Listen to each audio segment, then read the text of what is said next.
Good morning to all of you my dear students. तो welcome है आप लोग का SIT फाउंडेशन क्लासेस में।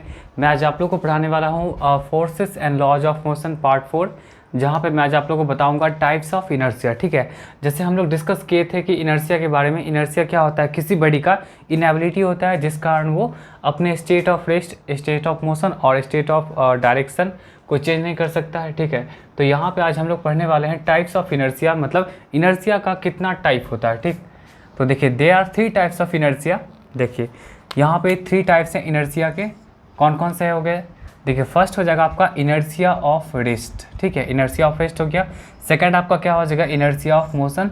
और थर्ड आपका हो जाएगा इनर्शिया ऑफ डायरेक्शन। ठीक है, तो इस तरह से हम लोग के पास जो भी इनर्शिया पढ़े थे हम लोग कि किसी बॉडी का इनएबिलिटी, जहाँ पे बॉडी क्या कर सकता है अपने state of rest, state of motion और जो आपका यूनिफॉर्म जो डायरेक्शन था जो किसी पार्टिकुलर पाथ पे था, तो वो अपने खुद से वो इटसेल्फ चेंज नहीं करता था। ठीक है, तो उसी का आपका टाइप हो गया, 3 टाइप्स हो गया, rest, inertia of rest, inertia of motion और इनर्शिया ऑफ डायरेक्शन। ठीक है, चलिए एक एक करके हम लोग पढ़ते हैं कि इनर्शिया ऑफ रेस्ट क्या होगा, इनर्शिया ऑफ मोशन क्या होता है, इनर्शिया ऑफ डायरेक्शन क्या होता है। ठीक है, चलिए आते हैं हम लोग। सबसे पहले देखिए यहाँ पे क्या है आपका इनर्शिया ऑफ रेस्ट। अब देखिए इनर्शिया ऑफ रेस्ट का मतलब क्या होता है, आप लोग नाम से ही क्लियर हो चुका होगा कि इनर्शिया ऑफ रेस्ट का मतलब क्या है। इनर्शिया वर्ड लगा हुआ है, मतलब बॉडी में जो चेंजिंग होगा वो इटसेल्फ तो नहीं हो सकता, मतलब कोई ना कोई फोर्स एक्सटर्नल लगाना ही पड़ेगा। ठीक है, तो इनर्शिया ऑफ रेस्ट वर्ड से मतलब आप लोग को समझ में आ गया होगा कि कोई भी बॉडी का एक ऐसा टेंडेंसी जो अपने स्टेट ऑफ रेस्ट को मेंटेन करना चाहता है। ठीक है, किसी बॉडी का एक ऐसा टेंडेंसी जो अपने स्टेट ऑफ रेस्ट को मेंटेन करना चाहता है, तो वही आपका इनर्शिया ऑफ रेस्ट हो गया। उसी चीज़ों को मैंने देखिए यहाँ पे लिख चुका हूँ। The tendency of a body to remain its position of rest is called inertia of rest. मतलब बॉडी का एक ऐसा टेंडेंसी जो अपने पोजीशन ऑफ रेस्ट को मतलब मेंटेन करना चाहता है। ठीक है, वो वही रखना चाहता है, स्टेट ऑफ रेस्ट में रहना चाहता है। ठीक है, उसी को हम लोग क्या बोलते हैं? इनर्शिया ऑफ रेस्ट बोलते हैं। ठीक है, देखिए इसका एग्जांपल आप लोग प्रैक्टिकल लाइफ में बहुत देखे होंगे। जैसे देखिए when a horse suddenly starts running the rider fall backward. देखिए जब कोई हॉर्स अगर सडनली स्टार्ट होता है दौड़ना अगर सडनली स्टार्ट करेगा, तो देखिएगा कि जो उस पर जो राइडर होता है, बैठने वाला, घोड़ा पे जो बैठने वाला, उसको क्या बोलते हैं? घुड़सवार जो भी है। ठीक है, तो जो घोड़ा पे जो बैठा हुआ होगा, जो राइडर बैठा होगा, वो पीछे की ओर क्या होता है, वो मतलब गिरने लगता है। ऐसा कभी फील किए होंगे, या आप ऐसे फील करिए कि जैसे अगर आप ट्रेन में बैठे हुए हैं, ठीक है, ट्रेन अगर रुकी हुई है, ठीक है, बट अगर सडनली अगर स्टार्ट होता है ट्रेन या बस, तो आप लोग को ऐसा फील हुआ कि आप लोग थोड़ा पीछे की ओर मतलब गिरते हैं। ठीक है, पीछे की ओर आप लोग गिरते हैं, तो वही आपका इनर्शिया ऑफ रेस्ट है, मतलब इनर्शिया ऑफ रेस्ट है। ठीक है, मतलब कहने का मतलब क्या हुआ यहाँ पे कि जैसे अगर आप ट्रेन में बैठे हुए हैं या बस में बैठे हुए हैं, तो आप तो रेस्ट में हैं। ठीक है, रेस्ट में, बट अचानक जो है सो बस या ट्रेन अगर बस या ट्रेन अगर चलेगा, ठीक है, स्टार्ट करेगा, तो आप तो क्या चाहिएगा कि मेरा बॉडी वो रेस्ट में मेंटेन रखे। बट ट्रेन या बस क्या है कि अचानक सडनली स्टार्ट हो चुका है, इसीलिए क्या होता है कि हम लोग का बॉडी क्या होता है कि वो रेस्ट को मेंटेन करना चाहता है, बट बस या जो भी ट्रेन है वो अचानक स्टार्ट हुआ, वो आगे फॉरवर्ड की ओर मूव करेगा। इसीलिए हम लोग क्या होते हैं कि अपने पोजीशन ऑफ मतलब अपने पोजीशन को मेंटेन करने के लिए क्या होता है कि हम लोग का बॉडी रेस्ट में रहना चाहता है, जिस कारण क्या होता है हम लोग पीछे की ओर गिर जाते हैं। तो वही यहाँ पे when a horse suddenly starts running, जब कोई घोड़ा अगर अचानक से दौड़ना चालू करेगा, ठीक है, द राइडर फॉल्स बैकवर्ड, जो उस पर बैठा हुआ राइडर है वो पीछे की ओर थोड़ा सा मतलब गिर जाता है। ठीक है, चलिए दूसरा आपका है dust is remove from a hanging carpet by hitting it with a stick. देखिएगा डस्ट, कारपेट आप लोग समझते होंगे, कारपेट समझिए या चादर समझिए या कुछ भी, ठीक है, या कोट वगैरह जो भी है, तो देखिएगा उसमें बहुत सारा डस्ट होता है, जमा होता है। ठीक है, तो वो डस्ट तो अचानक तो नहीं गिरेगा। क्या कभी आप लोग ऐसा देखें कि डस्ट अगर किसी कारपेट में या किसी कोट में या किसी चादर में अगर डस्ट है, तो वो अचानक तो कभी नहीं रिमूव हो सकता। उसको रिमूव करने के लिए आप लोग क्या करते होंगे? डस्ट को ऐसे सेक करते होंगे। ठीक है, ऐसे सेक करते होंगे, या तो उस डस्ट पे या तो कारपेट पे क्या करते होंगे आप लोग, किसी स्टिक से उसको हिट करते होंगे, तब जाकर नीचे देखते होंगे आप लोग कि उसमें से बहुत सारा डस्ट क्या हो रहा है, नीचे की ओर फॉल हो रहा है। तो ये भी आपका एग्जाम्पल क्या है, आपका इनर्शिया ऑफ रेस्ट का है। मतलब कि डस्ट जो आपका रिमूव होता है किसी हैंगिंग कारपेट से, ठीक है, उसको हम लोग क्या कर सकते हैं, किसी स्टिक से हिट करेंगे और हिट करने के बाद क्या होगा आपका कि वो सारा का सारा डस्ट क्या हो जाएगा, वो आपका नीचे चला आता है। या उसको अगर आप सेक भी करेंगे बहुत ज़ोर से, ठीक है, बहुत टाइम्स, तो वो क्या होगा, सारा डस्ट क्या होता है, नीचे आ जाता है। आप लोग ऐसा फील किए होंगे, ठीक है। चलिए प्रैक्टिकल भी आप लोग करके देख ही लिए होंगे, ठीक है। चलिए उसके बाद हम लोग आते हैं क्या, व्हेन, तीसरा देखिए एग्जाम्पल क्या है, when we shake a branch of tree its fruits and dry lips fall down. देखिए ये भी आप लोग एग्जाम्पल किए होंगे, ठीक है। जैसे देखिए अगर आप लोग सेक करते हैं, ठीक है, ब्रांच ऑफ ट्री, अगर ट्री के ब्रांच को अगर आप सेक करेंगे तो उस ब्रांचेज में जो भी फ्रूट्स होगा पका हुआ, ठीक है, कच्चा नहीं, कच्चा भी मतलब कच्चा जो फ्रूट्स होगा जो पका हुआ नहीं है वो आपका कभी नहीं गिरेगा, ठीक है। वो हमेशा फ्रूट्स जो होगा वो पका हुआ फ्रूट्स और आपका ड्राई लिप्स जितना भी होगा सब फॉल डाउन हो जाएगा, ठीक है। कहने का मतलब क्या हुआ कि अगर आप किसी ब्रांच को मतलब किसी ट्री के ब्रांच को अगर आप सेक करेंगे तो उसमें जो भी फ्रूट्स है या जो भी ड्राई लिप्स है वो आपका क्या हो जाएगा, नीचे की ओर गिर जाएगा, ठीक है। क्योंकि अगर वहाँ पे अगर आप ऐसा उसको सेक नहीं करेंगे तो वो क्या होता है ना कि सेक नहीं करेंगे तो अपने जो वहाँ जो भी फ्रूट्स या जो भी ड्राई लीव्स है वो वहीं रहेगा। बट जैसे ही सेक करेंगे तो मतलब सेक करने का मतलब ये हो जाएगा आपका सेक करने का मतलब ये हो जाएगा कि आप एक्सटर्नल फोर्स अप्लाई कर रहे हैं। तो एक्सटर्नल फोर्स अप्लाई कर रहे हैं तो उसमें ऑब्वियसली चेंजिंग आएगा। तो ये रहा आपका इनर्शिया ऑफ रेस्ट का कुछ एग्जाम्पल्स रहा, ठीक है। ये सब एग्जाम्पल्स वैसे आप लोग खुद ही देखे होंगे। चलिए नेक्स्ट हम लोग आते हैं इनर्शिया ऑफ मोशन आते हैं। इनर्शिया ऑफ मोशन क्या है, देखिए नाम से स्पष्ट होगा मोशन। कहने का मतलब क्या हुआ कि बॉडी का एक ऐसा इनएबिलिटी जो अपने स्टेट ऑफ मोशन को क्या करेगा, मेंटेन करेगा। मतलब कोई बॉडी अगर यूनिफॉर्मली मोशन में है, ठीक है, किसी स्ट्रेट लाइन पाथ पे, तो तब तक मोशन में रहेगा जब तक कि हम लोग तब तक यूनिफॉर्म मोशन में रहेगा जब तक कि हम लोग कोई उस पर एक्सटर्नल फोर्स नहीं अप्लाई कर रहे हैं, ठीक है। तो वही यहाँ पे लिखा हुआ है, the tendency of a body to remain in its state of uniform motion. मतलब बॉडी का ऐसा टेंडेंसी जो अपने स्टेट ऑफ यूनिफॉर्म मोशन को रिमेन रखता होगा, ठीक है, एक स्ट्रेट लाइन पाथ पे, उसको हम लोग क्या बोलते हैं, इनर्शिया ऑफ मोशन बोलते हैं। जैसे आप लोग ये एग्जांपल देखे होंगे, when a horse running fast suddenly stops the rider is thrown forward. देखिए when a horse running fast suddenly stops the rider is thrown forward. कहने का मतलब क्या हुआ कि जब घोड़ा कोई बहुत तेज़ी से दौड़ रहा है और अचानक अगर रुक जाएगा तो उस पर जो बैठा हुआ आदमी है, वो आदमी बैठा हुआ क्या है, वो आदमी क्या होगा, वो फेंका जाता है। अब ऐसा क्यों होता है, देखिए जैसे आप लोग ये फील किए होंगे कि जैसे साइकिल ही चला रहे हैं, ठीक है, या बाइक ही चला रहे हैं, तो बहुत ज़्यादा स्पीड में है, ठीक है, बहुत ज़्यादा स्पीड में है और उस पर आप बैठे हुए हैं, तो आपका बॉडी क्या है, वो पूरा क्या है, मोशन में, ठीक है, आपका बॉडी क्या है, पूरा मोशन में। बट जैसे ही अगर आप ब्रेक लगाते हैं, जैसे ही अगर आप ब्रेक लगाइएगा तो ब्रेक लगाने का मतलब क्या होगा कि उस बॉडी को एट ए टाइम क्या होगा, स्टॉप करना होगा, ठीक है, उस बॉडी को एट ए टाइम क्या करना होगा, स्टॉप करना पड़ेगा। और जब स्टॉप करेगा तो आपका बॉडी मोशन में है, ठीक है, और आप जिस बॉडी पे है तो वो भी मोशन में है। उसको अगर आप ब्रेक ला के स्टॉप करेंगे तो आपका बॉडी तो मोशन में है, तो वो मोशन को मेंटेन करना चाहेगा। और ये आप तो क्या कर रहे हैं, ब्रेक ला के स्टॉप कर रहे हैं। तो जिस कारण ऐसा होता है कि अचानक क्या होता है कि अगर आप जैसे कोई भी चीज़ रनिंग है उस पर अगर आप बैठे हुए हैं और वो अचानक अगर ब्रेक लगाने के बाद स्टॉप होता है तो आपका बॉडी मोशन को मेंटेन करना चाहता है, बट यहाँ तो स्टॉप का केस है, ठीक है, स्टॉपिंग का केस है। इसीलिए क्या होता है, हम लोग आगे की ओर मतलब गिर जाते हैं, ठीक है। या आप लोग ट्रेन में कभी फील किया होंगे, जैसे ट्रेन चल रही है, ठीक है, स्पीड में है, अचानक जैसे रुकती है तो हम लोग आगे की ओर ऐसे हो जाते हैं, ठीक है, ट्रेन में या बस में आगे की ओर झुकते हैं। तो वही हुआ इसका मतलब कि हम लोग का बॉडी जो होता है वो मोशन को मेंटेन करना चाहता है, बट बस या ट्रेन क्या होता है, वो अचानक स्टॉप होता है, जिस कारण क्या होता है कि हम लोग आगे की ओर झुक जाते हैं due to inertia of motion, ठीक है। चलिए दूसरा आपके पास एग्जांपल है, when a person getting out of a moving bus और train falls in the forward direction. अच्छा, ये भी आप लोग प्रैक्टिकल करके देखे होंगे कि जब अगर कोई पर्सन अगर बाहर आता है किससे, मूविंग बस या ट्रेन से, तो false in the forward direction, वो क्या होगा, थोड़ा दूर आगे की ओर चलता है, ठीक है। ऐसा क्यों करता है, अगर ऐसा नहीं करेगा, ठीक है, अगर ऐसा नहीं करेगा तो क्या होता है कि जो भी बस या जो भी ट्रेन है, ठीक है, वो क्या होता है, मोशन में होता है। और हम लोग का बॉडी क्या होता है, हम लोग का बॉडी क्या होता है, रेस्ट में होता है, ठीक है। हम लोग का बॉडी उस बस या ट्रेन के अंदर रेस्ट में होता है। बट अगर जैसे हम लोग बाहर निकलेंगे तो हमको भी क्या करना पड़ेगा, उस ट्रेन या बस के रिस्पेक्ट में मोशन में लाना पड़ेगा बॉडी को। इसीलिए हम लोग जब भी बाहर निकलते हैं, ठीक है, जब कोई मूविंग बस या मूविंग ट्रेन है, जब भी बाहर निकलते हैं, जब थोड़ा सा कम स्पीड आता है तो हम लोग देखते हैं जब उतरते हैं मूविंग बस या मूविंग ट्रेन से, तो हम लोग को भी थोड़ा दूर क्या करना पड़ता होगा, थोड़ा सा मोशन में फॉरवर्ड डायरेक्शन में हम लोग को मूव ऑन करना होता होगा। अगर हम लोग नहीं ऐसा मूव करेंगे तो हम लोग गिर सकते हैं। क्यों गिर सकते हैं?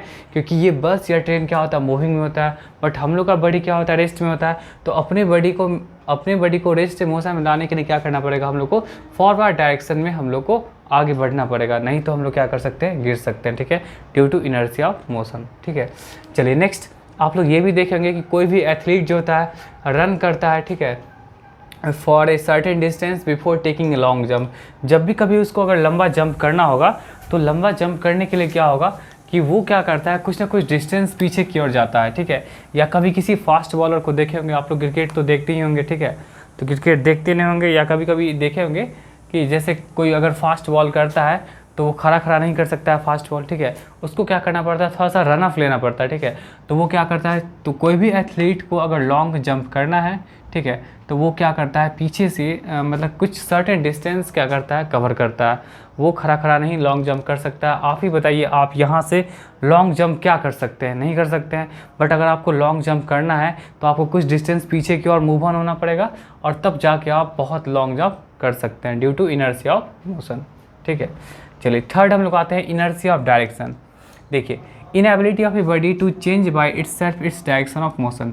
मतलब कि बॉडी का एक ऐसा इनएबिलिटी जहाँ पे कोई बॉडी जो होगा अपने डायरेक्शन ऑफ मोशन को चेंज नहीं करेगा। ठीक है, जब तक कि हम लोग उस पर कोई एक्सटर्नल फोर्स नहीं लगाएंगे। तो इसी को हम लोग क्या बोलते हैं, इनर्शिया ऑफ डायरेक्शन बोलते हैं। ठीक है, इसको हम लोग क्या बोलते हैं, इनर्शिया ऑफ डायरेक्शन बोलते हैं। तो इसमें कैसे एग्जाम्पल आप दीजिएगा, जैसे देखिए, व्हेन ए बस takes a sharp turn, a person sitting in the bus experiences a force acting away from the center of curved path।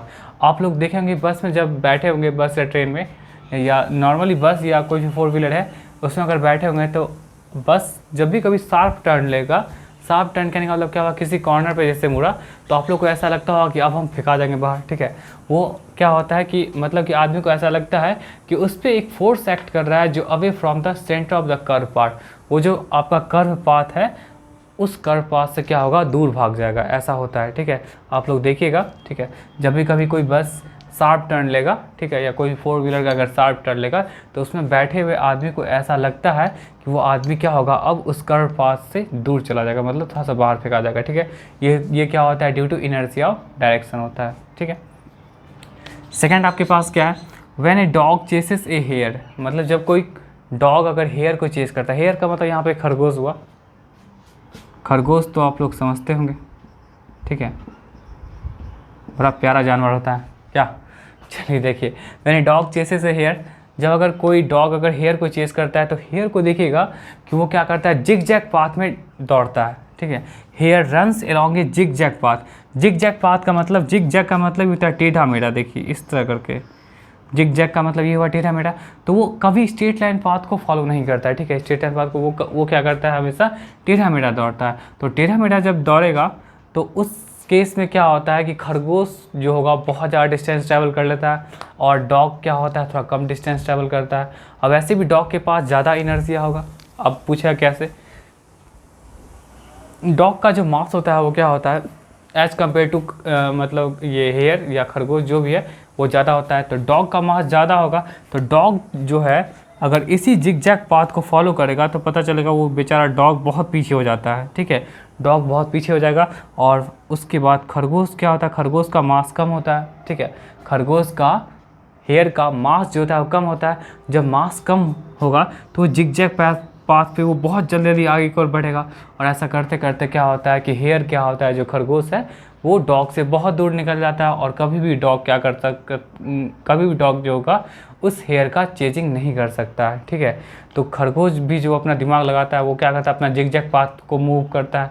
तो जिग जैग पाथ को मूव करने के लिए एक जो जिसका लाइट बॉडी होगा, मतलब जिसके पास कम मास होगा वो ज़्यादा डिस्टेंस ट्रैवल कर सकता है, लेकिन जिसके पास अगर ज़्यादा ये मास होगा तो जिग जैग पाथ पे वो रन नहीं कर सकता है उतना फ्रिक्वेंटली। ठीक है, इसीलिए डॉग क्या करता है, हमेशा पीछे रह जाता है, खरगोश को कभी नहीं पकड़ पाता है। ठीक है, तो ये due to inertia of direction है।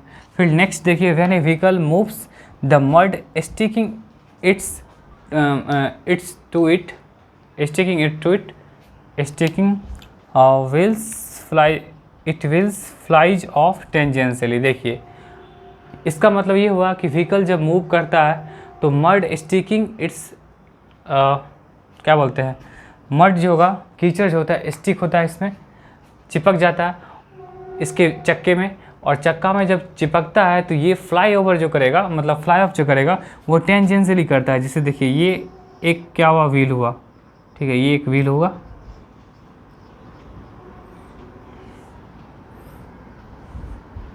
देखिए ये एक आपका क्या हो जाएगा, व्हील हुआ, और ये व्हील का मतलब वही चक्का है। और इसमें जो मड, इसमें जो क्या हुआ, मड जो चिपका, देखिए ये सब जो मड है, ये सब जो मड है ये चिपक गया, तो ये जो उड़ता जो है, तो उड़ता है वो टेंजेंशियली उड़ता है, ऐसे उड़ेगा, ऐसे उड़ेगा, ऐसे उड़ेगा, ठीक है, इस तरह करके उड़ता था, टेंजेंशियली उड़ता है, सॉरी टेंजेंशियली उड़ता है। मतलब कहने का मतलब क्या हुआ, टेंजेंट तो समझते हैं,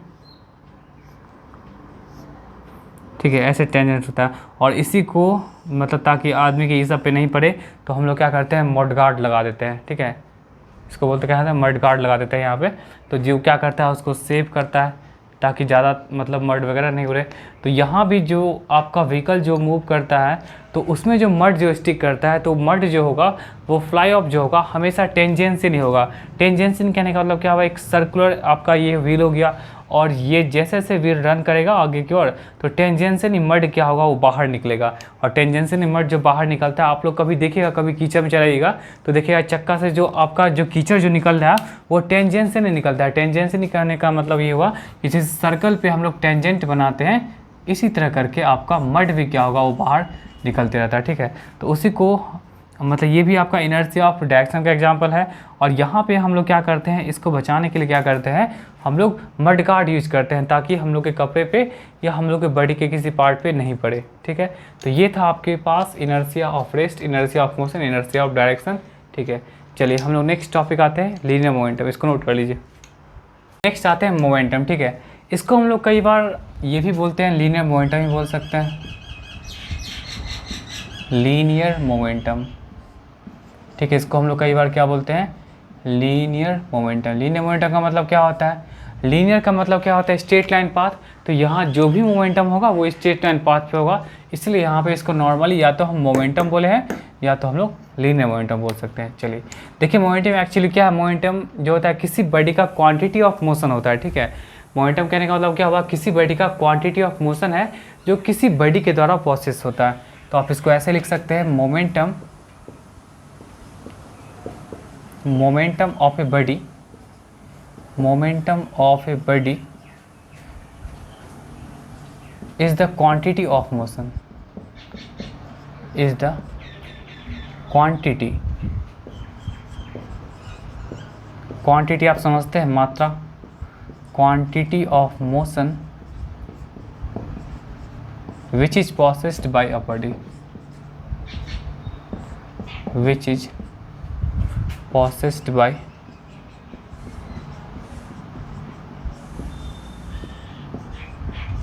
a body। कहने का मतलब ये हो गया कि मोमेंटम क्या होता है, किसी बॉडी का क्वांटिटी ऑफ मोशन है जो कोई बॉडी क्या करता है, कंटेन करता है, या किसी बॉडी के पास ऐसा होता है, ठीक है। अब देखिए इसमें आप ये बता सकते हैं कि it is just equal to the product of mass and velocity, ठीक है। मतलब इसको आप ऐसे लिख सकते हैं, मोमेंटम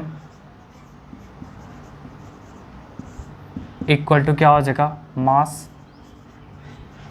इनटू क्या हो जाएगा, वेलोसिटी। ऐसे आप इसको लिख सकते हैं। मोमेंटम क्या हो जाएगा, प्रोडक्ट है मास एंड वेलोसिटी का, ठीक है बात यहाँ तक। चलिए अब देखिए यहाँ पे क्या होता है कि कुछ इंपॉर्टेंट पॉइंट्स देख लीजिए, सम इम्पोर्टेंट पॉइंट्स।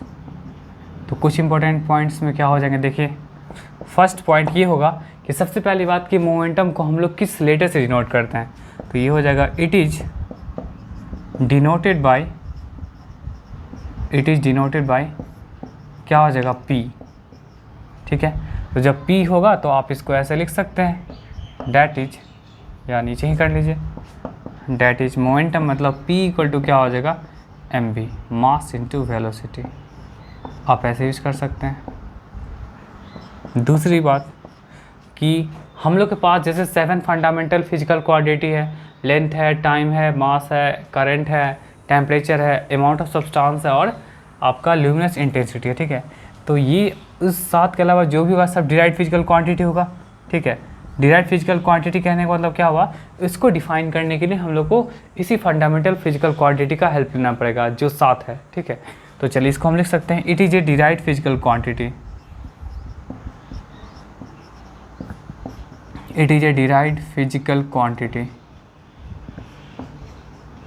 ठीक है। ये एक आपका क्या है, एक डिराइव्ड फिजिकल क्वांटिटी है जिसको डिफाइन करने के लिए हम लोग किसी दूसरे क्वांटिटी का हेल्प, दूसरे फंडामेंटल फिजिकल क्वांटिटी का हेल्प लेते हैं, ठीक है। थर्ड थिंग ये कि मोमेंटम के पास एक डायरेक्शन भी होता है और साथ में मैग्नीट्यूड भी होता है। तो जिस भी किसी क्वांटिटी के पास अगर डायरेक्शन भी है और मैग्नीट्यूड भी है तो हम कह सकते हैं कि वो एक वेक्टर क्वांटिटी होगा, ठीक है। वो कह सकते हैं वेक्टर क्वांटिटी होगा। तो यहाँ पे लिख सकते हैं it is a vector quantity, it is a vector quantity. Vector quantity का मतलब क्या होता है, उसके पास एक डायरेक्शन भी होगा, it is a vector quantity, ठीक है। It is a vector quantity. तो इसीलिए हम लोग क्या करते हैं, P के ऊपर एक ऐसे एरो लगा देते हैं, ठीक है। तो अब जहाँ भी आप लिखिएगा, ये तो खैर लेटर का डिनोशन हो गया, अब जहाँ भी बात करेंगे मोमेंटम का तो P के ऊपर एक एरो लगा हुआ है, एक एरो लगा होने का मतलब क्या हो जाएगा, एक वेक्टर क्वांटिटी है, ठीक है। नेक्स्ट इसके यूनिट पे आ जाइए, इट्स SI यूनिट। अगर आप SI यूनिट का बात करेंगे तो कैसे निकालेगा, क्या होता है इसका, किलोग्राम मीटर, मोमेंटम का क्या होता है, mass into velocity kilogram metre per second, ठीक है। कैसे है, देखिए मोमेंटम हम लोग के पास क्या होता है, मास इंटू वेलोसिटी, तो मास का क्या होता है kg होता है यूनिट, और वेलोसिटी क्या होता है मीटर पर सेकेंड होता है, ठीक है। तो हम लोग कह सकते हैं कि इसका जो यूनिट होगा वो क्या हो जाएगा, किलोग्राम मीटर पर सेकेंड, ठीक है। इसको लिख लीजिएगा, ये हो गया। इसका अगर आप CGS यूनिट बात करेंगे, देखिए CGS यूनिट, CGS आप लोग समझते होंगे, it's CGS unit. CGS unit का मतलब क्या होता है, देखिए लेंथ को हम क्या कर सकते हैं सेंटीमीटर में, मास को ग्राम में कर सकते हैं और टाइम आपका सेकेंड में, ठीक है। तो यही होता है आपका CGS सिस्टम होता है। और CGS सिस्टम जब हम बात करेंगे तो मोमेंटम हम लोग के पास क्या होता है, देखिए मोमेंटम हम लोग के पास क्या होता है, मास इंटू वेलोसिटी, मास को क्या चाहिए ग्राम में और वेलोसिटी को क्या हो जाएगा सेंटीमीटर पर सेकेंड। तो इसका हो जाएगा हम लोग के पास यही हो जाएगा, CGS यूनिट क्या हो जाएगा मोमेंटम का, ग्राम सेंटीमीटर पर सेकेंड हो जाएगा, ठीक है। चलिए नेक्स्ट हम लोग बात करते हैं डायमेंशनल फार्मूला का। देखिए ये एक नया चीज़ है, ठीक है, ये एक नया चीज़ है, इसके बारे में हम नेक्स्ट वीडियो में चर्चा करेंगे, ठीक है।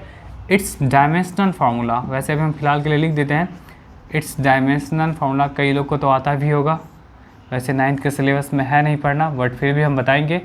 इट्स डायमेंशनल फार्मूला क्या हो जाएगा, देखिए मास का क्या होता है, देखिए अगर हम लिखेंगे तो हम क्या करते हैं स्क्वायर ब्रैकेट में बंद कर देते हैं। किसी भी फिजिकल क्वांटिटी का डायमेंशनल फार्मूला लिखने के लिए स्क्वायर ब्रैकेट में बंद करना पड़ेगा।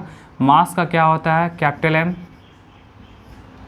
और यहाँ पे वेलोसिटी का क्या होता है LT-1, L for length, T for time, ठीक है। तो इसको अगर आप सॉल्व करेंगे तो क्या हो जाएगा M1 L1 T-1, यही आपका हो जाएगा क्या चीज़, मोमेंटम का डायमेंशनल फार्मूला, ठीक है। इसके बारे में ज़्यादा आप नहीं सोचिए, बस अभी इतना फ़िलहाल के लिए नोट कर लीजिए। मैं नेक्स्ट वीडियो में हम डायमेंशनल फार्मूला पूरा अच्छे से चर्चा करेंगे, तो आपको कहीं से कोई प्रॉब्लम नहीं होगा, ठीक है। चलिए बहुत ज़्यादा इम्पोर्टेंट है। चलिए नेक्स्ट आते हैं लास्ट, कि मोमेंटम आपका जीरो भी हो सकता है, ठीक है। मोमेंटम आपका जीरो भी हो सकता है, मोमेंटम कैन बी जीरो, ठीक है। मोमेंटम कैन बी जीरो, इसका मतलब ये हुआ कि मोमेंटम जीरो होने का मतलब क्या हो जाएगा आपका, क्या चीज़ को जीरो होना पड़ेगा, देखिए मोमेंटम जीरो होने का मतलब P इक्वल टू जीरो हुआ, और P इक्वल टू क्या होता है mv, ठीक है। अब ये बताइए आप कि मास कभी किसी बॉडी का जीरो होता नहीं है, मास कभी भी किसी बॉडी का जीरो नहीं होता है, चाहे कितना भी लाइट बॉडी क्यों ना हो, मास ऑलवेज क्या होता है आपका, ऑलवेज प्लस होगा, ठीक है। तो मास जब जीरो नहीं होगा तो ऑब्वियसली आपको वेलोसिटी को ही जीरो होना पड़ेगा, ठीक है। तो इसका मतलब क्या यहाँ से पता चल रहा है कि किसी बॉडी का momentum can be zero if, आप ये लिख लीजिएगा, velocity equal to zero, IFF, तभी और तभी जीरो हो सकता है जब उस बॉडी का वेलोसिटी जीरो होगा, ठीक है। तो इतना ही तक रहने दीजिए आज की वीडियो में, मिलते हैं नेक्स्ट वीडियो में एक नए टॉपिक के साथ, जहाँ पे आपका टॉपिक हुआ डायमेंशनल फार्मूला, ठीक है। आप लोग वीडियो को अच्छे से वॉच करिएगा एंड जो भी प्रॉब्लम्स होगा आप पूछ सकते हैं, ठीक है। तो तब तक के लिए टाटा एंड बाय बाय।